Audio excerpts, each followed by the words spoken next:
أويس هدي أنا أبراهيم تنوكسي تحجرنا عن سوق قبل أن تاجنا هاي سؤالشان وحي خالطة هي قبلها مقالة هيدربات أنت جوي أما أنا إنديا وحن أركي عدد قبلها وحكبرت إني ويركين صارهان مقالة مدرسة وحن كو أركي إلا يوحد سديتن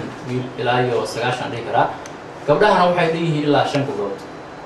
يلو عملنا سنة كانت تطمئن معنا marka maxaa sababay baa dhigi kartaan gabdhihiina idinku jawaabay in wiilashu ay ku bataan waxbarashada ma India kaliya mase maxaa ku dhashay maxaa ku cilaan kartaan ama ku sheegi kartaan hay sida wada soomaaliya horta waa run arrin xaqiiqo ah inay gabdhuhu ka hooseeyaan waxbarashada wiilasha ma aha inay ka aqoon yihiin ama wiilashu ka badiyaan gabdhaha laakiin tirada ayaana lagu qasbanaa runtii ma ahan arrin Hindiya kaliya ama meelaha wax laga bartay laakiin waa arrin waddankeena ku jirta waxaan dhihi karaa aniga waxay ka soo bilaabataa hoos ama guriga markii hooyada ay wax barayso ciyaalka iyo aabuhu wiilasha iyo gabdhaha isku soo baraan waxaa laga yaabaa gabadha in la rabo guriga ka shaqeeya wiilkana soo barto adiga dadka noqda cuntada noqda inkastoo hadda xoogaa laga soo koraya oo malaynaya inay xoogaa ummadda Soomaaliyeed soo beddelayso marka la yimaado qurbaha ama xataa gabdhaha hadday duruufta u saamaxdo inay wax bartaan oo waalidkii xataa u ogolaadaan inay wax bartaan markay dugsiga sare ama dugsiga dhexe marayaan way ka haraan ayada ciladaas xataa waxaan ku eedeynaya inay waxyaaba ay keeneen gabadha inay marka hore dhiirigelin weyn haysan inay gabdhuhu isku guursadaan ayagoo waxbarashada ay ku dhex jira inaynan jaamacada macni waxyaabahaas usoo kordhin waana arrin xaqiiqo oo jirta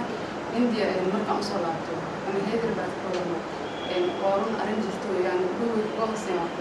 ويلش ويكيل كذا تاسنا سنا شيء وعمل إسقاطي بس الآن عملت هو رسالة كيماني هو بيجي إني قبلها ترى كذا ويلش هذا استيل لكن إن شاء الله إحنا وحن رجينا أما كل رجلنا يعني هو يجي أبياش سوماليا إني قبلها وخبران قبل وخبرشة ويكفي عن تعميل وخبرشة قبل وحويان ومدرسة أم وحويان سكول وحي سو سارتا جيل iyo mustaqbal wanaagsan iyo dadka ay iyadu macnaheedu hooyada marka ay noqoto gabadhu ilmaha ay soo saarto way ku fiican yihiin hooyada aqoonta ilmaha ay soo saarto hooyada aan aqoonta ilmaha soo saarto marka waxaan dhihi lahaa ummadda Soomaaliyeed ku baraarujinaya gabdhaha in wax bartaan tirahan naqadtii gabdhihiina Hyderabad jooga taas oo wata wax bartaan sida ka dhawaysay ardayda ku dhaqan magaalada Hyderabad waa 800 waxaan dhihi karaa gabdhuhu hadday ugu bataan inay soo danayaan هي جهان كنت بإنهم مسؤولين عشان بحب عشرة كراهنا حتى تطوروا ما كنا لكن ما إنا كأقوياء صح تسمح عليها الحياة بدون المسترسل وما تطور والدينتي أو حالها أنا وحبرشة قبلي يملشي بس أنا أهان إيش أقبل قبله إن وحبرن كنتو علشان إن هذا إيش أقبل تسمح عليها الحاقوس قلي نتركوده على يدش كسارة قبل أقوله تسمح عليها قبلي أيضا ربهم وينا وحبر لبري أو إلى هرسل وكسر لجاره على جيها وإن أي استبدلت وحبرشة اللي يسمونه كانت كده أبهد أما هو تحكي براي يمكن يجيب كراني يجيب كلا كيرة إني وحبران أنا تيكو أجيب قصارى عليه هرب وأنا قصارى مثلا أمير وما رمش كبشتواي مركب راس وما بحاجة لها والدينتنا نحن يجيبنا نكتينا نحن نسخاننا بوس كمية أدي وأهنا حضرتان كصوبها هذا وحضرتانا نفتينا دتكينا عروتينا مشينا أو قطريسان كبر وحضرتان حقيقة في عنها ويل وحضرتان لأن بيسيكالي محلها هذه هو رؤية حضرته كامل كل حاجة كتحي سكن إن المجتمع ده هذا ما مر حضرتانا إن في عنده ما مر عن وحضران وحضران إيصال صارته مجتمع بدن إيصال صارته هذا أنا قبل هذا أنا أهلنا وحضران عن برنا وأقوم كان عن اسمه وأن جدا إيصال صارنا وحضران سمينا إن دون هذا دون سمعنا أهلنا إن حضرته بروبلم كان هستو حتى سياسة يكبرتو حديث حتى المؤمنين كسبا لأن فهمك هدوية حتى فهم الأخوان وياه حناش كبحاي إن قبيل بجهله وحاجة بحاي إنه من واحد عن منافسين من أكبحاي نعمل واحد بركان واحد بدل إحساس بتاع هذا تاس ما صح حتى سياسة وصح مثلا حاول باخلها قبلها الصومالية إن واحد برتان إن واحد برتان كل كي بقول وكعلن لها قبلها الصومالية ونجلسنا نعرف استيجيو يعني إن واحد برتان أبو باخلها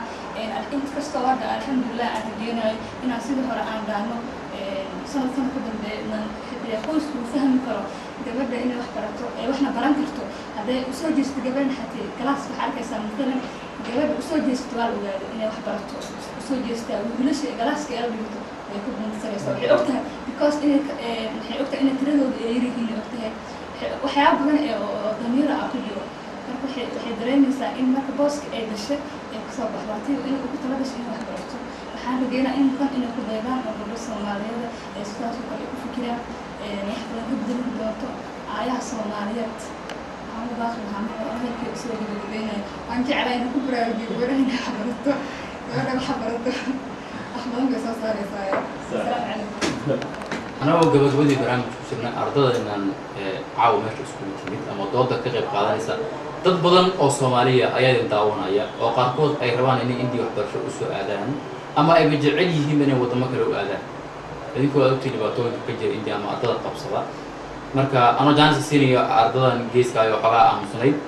maxaad kula talinaysiin ardada walaalihiina ee Soomaaliya jooga ama jooga dunida tacaaleeda ay raba India in ay maadaan isla markaas jecel inay wax bartaan ardada laftigeeda maxaa kula talinaysiin waalidkiisa ardada dhalay maxaa kula talinaysiin بسم الله سيدنا وقت برنامج والله وطلب من والدك إنه لنا عرضنا ديام كبر مرة لنا عرض مانيس إنديا الدنيا سنة واحدة برتو طلبوا هم مثلا سنة لها واحد هاي إنه يعرض تروح إنديا وسؤال هذين تشبعني هذا الحوار وجدك وسؤال ما وحبرشة هالكي وسؤال شامع ديو سؤال ما ديو سؤال dan maadadii waxaas markii ogaadaan nolosha intii waa la wada ogyahay inta sameynayo adduunka la wada dadka wada nool waxaan ka wada Soomaalida ku wada nool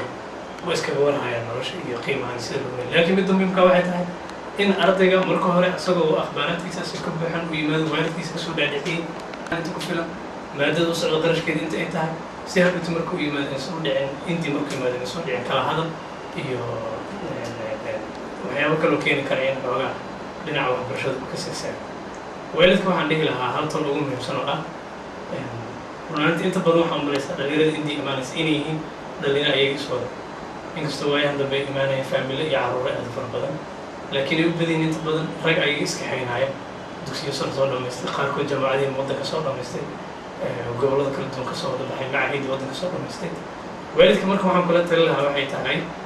labo siyaaboodba midda koowaad waxa weeye dhiirigelinta ardayga waxay ka timaaddaa dhinaca waalidka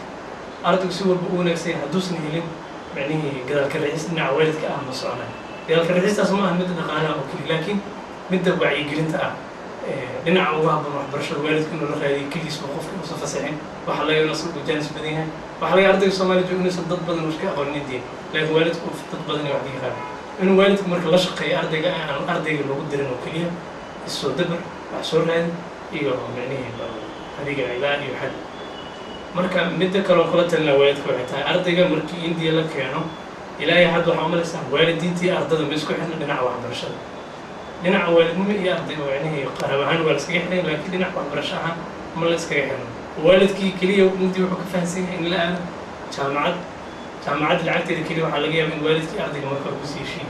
laakiin sidaa daata aan ku dhawaajin problem India lagu qabsado waxaa kamid ah dhinaca waxbarashada lagu soo feesgaray luqadihii macallimiinta si akhyaarta ay sheegeen maadooyinkii qaar iska adag tusaale ahaan iyo waxyaabo